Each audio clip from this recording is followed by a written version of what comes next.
Hello children, welcome to this session where we will discuss about the third branch or the pillar of the Indian democratic setup, the single unified judiciary system. We'll be discussing about the Union Judiciary, that is the Supreme Court of India. Now what is the composition of Supreme Court of India? It is composed by the Chief Justice and not more than 30 other judges. How is the Chief Justice of India appointed?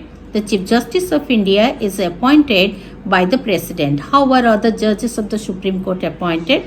They are appointed by the President on the advice of the Chief Justice of India, who again discuss with four senior most judges before the recommendation of their name to the President, which is called collegium system.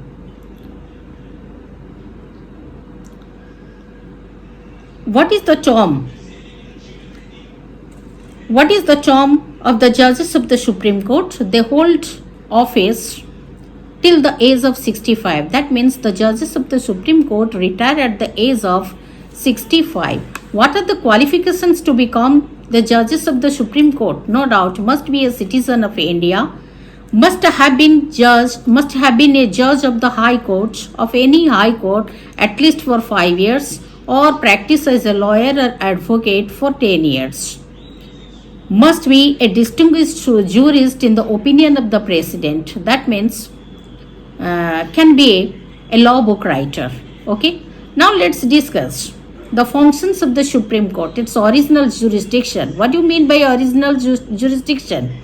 Original jurisdiction of the Supreme Court extends to those cases which can be brought to the court for the first instance. Like for example, cases between the Government of India or one state, cases between Government of India, one state on one side and rest all states on other side, cases between two or more states, okay, cases involving violation of the fundamental rights or constitution. So these are the cases come under the original jurisdiction of Supreme Court. Appellate jurisdiction. What type of cases can be appealed? We can say that this is the highest court of appeal. After that we don't have any court.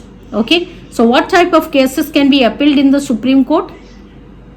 Cases with certificate and without certificate. Without certificate, all the death sentence can be appealed without certificate of the High Court in the Supreme Court. Okay, with certificate, constitutional cases, civil cases, criminal cases can be appealed. And advisory jurisdiction, the Supreme Court can give advice to the President on constitutional issues. What are the questions asked by the President to the Supreme Court? Supreme Court is not bound to answer to all questions. Neither the President is not bound to listen all the answers given by the Supreme Court, because these are not legal advice. Next is, Supreme Court is also called a court of record.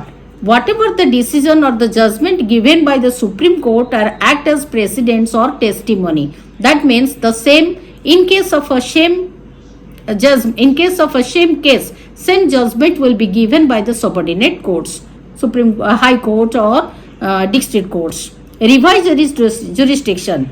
The Supreme Court has power to review its judgment pronounced by itself. As you all know it very well, human judgments are fallible, okay, and the court may rectify something which is misjudged. Okay, that is called revisory jurisdiction. It can revise its jurisdiction or judgment pronounced by itself. Next, judicial review. So this can be defined as the power of the Supreme Court to examine the laws or the order which is passed by any legislature or executive be forbidden by the Constitution, is not permitted by the Constitution. The Supreme Court has power to declare them null and void. So this is all about Supreme Court.